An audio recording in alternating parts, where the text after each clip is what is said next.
आज कांसीराम जी ने इसका जवाब देने के लिए जो पार्टी बनाई थी, लेकिन वो पार्टी भी आज ब्राह्मणों ने उस पर घुसपैठ कर ली, मायावती को अपने कब्जे कंट्रोल में कर लिया। जो पार्टी नारा लगाती थी कि जब उन्होंने बाबरी मस्जिद तोड़ी तो कांसीराम ने मुलायम सिंह से गठबंधन किया और नारा लगा कि मिले मुलायम कांसीराम हवा में उड़ गए जय श्री राम। जो जय श्री राम को हवा में उड़ाने वाली पार्टी और जिसने हाल सरकार बना ली, आज भी वही बीएसपी क्या कर रही, अयोध्या से ब्राह्मण सम्मेलन शुरू कर रही है, कह रही जय श्री राम, जय परशुराम, राम का दर्शन करे, हनुमान का दर्शन करे, आचमन ले। नारा बदल गया, अब ब्राह्मण शंख बजाएगा, हाथी दिल्ली जाएगा। अब हाथी नहीं गणेश है, ब्रह्मा विष्णु महेश है। कुल मिला के जो कांसीराम ने राष्ट्रीय पार्टी बनाई थी बहुजन समाज की, लेकिन उस सारी राष्ट्रीय पार्टी को मिट्टी मिला के उसको प्रदेश की पार्टी नहीं रखा, बहुजन समाज को जोड़ा था, सब भगा दिए पुराने। और आज वो ब्राह्मणों के चरणों में लेट के या उनके सारे नाच की, क्योंकि एक तो भ्रष्टाचार में फंसी है, दूसरा कांसीराम का कत्ल भी करवाया ब्राह्मणों ने मायावती से होके, इसलिए वो फंस चुकी हैं। तो आज बहुजन समाज फिर गुलाम बनने की तैयारी में है।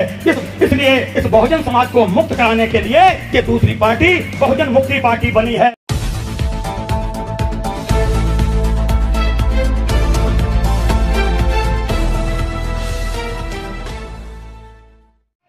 पूरे देश को खतरा, क्योंकि बाबा साहब अंबेडकर ने ऊंच नीच का संविधान 25 दिसंबर 1925 को जलाया था, तो उनको जो खल रही है कि डॉक्टर अंबेडकर ने मेरा मनु का संविधान मनुस्मृति जलाई थी और नया समानता वाला संविधान लागू कर दिया।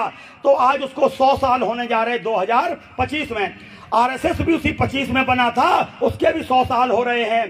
तो वो नई संसद बना रहे हैं। इस पुरानी संसद में कोई कमी नहीं है, इसमें कमी यही है कि इसमें अंबेडकर की फोटो खड़ी और अंबेडकर का संविधान रखा है, जो उनको हजम नहीं हो रहा। इसलिए उस संसद को रिजेक्ट करके नई संसद बनवा रहे हैं और उसमें नए संविधान यानी पुराने वही ऊंच नीच वाले मनु के संविधान की तैयारी कर रहे हैं और कह रहे हैं हिंदू राष्ट्र कायम करेंगे।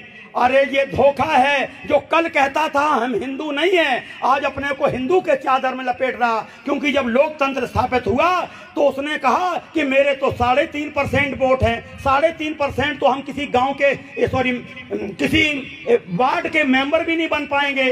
तो उसने अपनी कम संख्या को छिपाने के लिए और अपनी संख्या को बढ़ाने के लिए और इसने सबको मारा था, तो पुराना बैर भाव लोग भूल जाएं, इसलिए उसने हिंदू नाम की चादर में सबको लपेट के और नेता उसका ब्राह्मण बन गया। जिसके 3% वोट थे, हिंदू के नाम पे वो मतलब नेता बन गया। क्योंकि एससी का नेता एससी, बीसी का नेता बीसी, लेकिन हिंदू का नेता ब्राह्मण बन गया।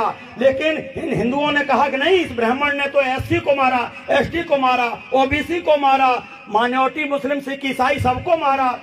तो लेकिन एससी एसटी ओबीसी को मारा तो उन्होंने कहा अच्छा, जिसको तो पुरानी बातें याद हैं, तो जो तो मेरे अभी झंडे के नीचे नहीं आ रहा है, तो उन्होंने एक फार्मूला निकाला कि इस देश में हिंदू मुस्लिम कराया जाए। हिंदू मुस्लिम, हिंदू मुस्लिम, हिंदू मुस्लिम, इतना जोर से ढोल पीटो, इतना दंगे भी कराओ, ये करो, तो ये मुसलमान के डर के मारे सब पुरानी बातें भूल जाएंगे और मेरे एक गोलबंदी में हो जाएंगे और नेता उसका ब्राह्मण बन जाएगा। यही 70 साल से एससी बीसी और सबको धोखा देके और राज किए हुए हैं। यानी जिनके 85 वोट थे उन्होंने राज नहीं ले पाया और 3% वाला मुख्यता राज कर रहा है और आज उससे संविधान खतरे में पैदा हो गया। और जब संविधान खतरे में पैदा हो गया तो हम सब खतरे में पैदा हो गए, सबके अधिकार खतरे में पैदा हो गए, सबके धर्म खतरे में पैदा हो गए। इसलिए आज कांसीराम जी ने इसका जवाब देने के लिए जो पार्टी बनाई थी, लेकिन वो पार्टी भी आज ब्राह्मणों ने उस पर घुसपैठ कर ली, मायावती को अपने कब्जे कंट्रोल में कर लिया। जो पार्टी नारा लगाती थी कि जब उन्होंने बाबरी मस्जिद तोड़ी तो कांसीराम ने मुलायम सिंह से गठबंधन किया और नारा लगा कि मिले मुलायम कांसीराम हवा में उड़ गए जय श्री राम। जो जय श्री राम को हवा में उड़ाने वाली पार्टी और जिसने हाल सरकार बना ली, आज भी वही बीएसपी क्या कर रही, अयोध्या से ब्राह्मण सम्मेलन शुरू कर रही है, कह रही जय श्री राम, जय परशुराम, राम का दर्शन करे, हनुमान का दर्शन करे, आचमन ले। नारा बदल गया, अब ब्राह्मण शंख बजाएगा, हाथी दिल्ली जाएगा। अब हाथी नहीं गणेश है, ब्रह्मा विष्णु महेश है। कुल मिला के जो कांसीराम ने राष्ट्रीय पार्टी बनाई थी बहुजन समाज की, लेकिन उस सारी राष्ट्रीय पार्टी को मिट्टी मिला के उसको प्रदेश की पार्टी नहीं रखा, बहुजन समाज को जोड़ा था, सब भगा दिए पुराने, और आज वो ब्राह्मणों के चरणों में लेट के या उनके सारे नाच के, क्योंकि एक तो भ्रष्टाचार में फंसी है, दूसरा कांसीराम का कत्ल भी करवाया ब्राह्मणों ने मायावती से होके, इसलिए वो फंस चुकी हैं। तो आज बहुजन समाज फिर गुलाम बनने की तैयारी में है। इसलिए इस बहुजन समाज को मुक्त कराने के लिए ये दूसरी पार्टी बहुजन मुक्ति पार्टी बनी है। समय कम है, 22 में ही हमें मजबूती से रिजल्ट दिखाना है, क्योंकि 22 ही 24 की रास्ता तय करेगा। हम उनके मंसूबों को पूरा नहीं होने देंगे, कि किसी भी कीमत पर नहीं होने देंगे। अब पूरा बहुजन समाज जाग गया है या जगाएंगे, इसलिए 5 यात्राएं शुरू की हैं। एक 6वीं राष्ट्रीय पिछड़ा वर्ग मोर्चे की यात्रा है, अब 3 रैलियां होने जा रही खुली। एक इटावा में पश्चिमांचल जोन की नुमाइश पंडाल इटावा में, एक पूर्वांचल जोन की 5 अक्टूबर को आजमगढ़ में, और एक मध्यांचल में लखनऊ में मतलब 9 अक्टूबर को, जिस दिन कांसीराम जी खत्म हुए। ये 3 रैलियां, जिसमें मुख्य अतिथि हैं मौलाना सज्जाद नौमानी साहब, जो हमारा जो राष्ट्रीय मुस्लिम मोर्चा नाम का संगठन है उसके राष्ट्रीय संरक्षक हैं, सरपरस्त हैं, और आपके all India Muslim law personal board के जो आपके सम्मानित मेंबर हैं। तो वो तीनों जगह चीफ गेस्ट होंगे और इसकी अध्यक्षता करेंगे जो भारत मुक्ति मोर्चा के राष्ट्रीय अध्यक्ष और बहुजन क्रांति मोर्चा के राष्ट्रीय संयोजक माननीय वामन मेश्राम जी, जिन्होंने कांसीराम के पूरे आंदोलन को बचा लिया है। तो ये तीनों रैलियां इसी पार्टी को समर्थन देने के लिए होगी।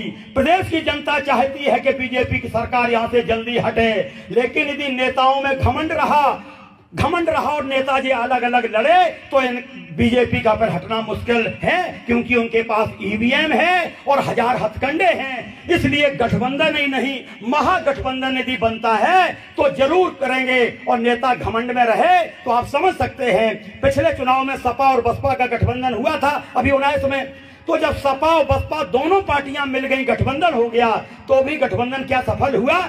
नहीं हुआ। केवल 15 सीटें मिली, बसपा को 10 और सपा को तो 5 की 5 ही। तो जब गठबंधन नहीं जीता, 2 पार्टियों का गठबंधन नहीं जीता, तो फिर ये जो टूट गया है गठबंधन, तो क्या अब ये गठबंधन जीत जाएगा? तो क्या ये अलग अलग जीत पाएंगी?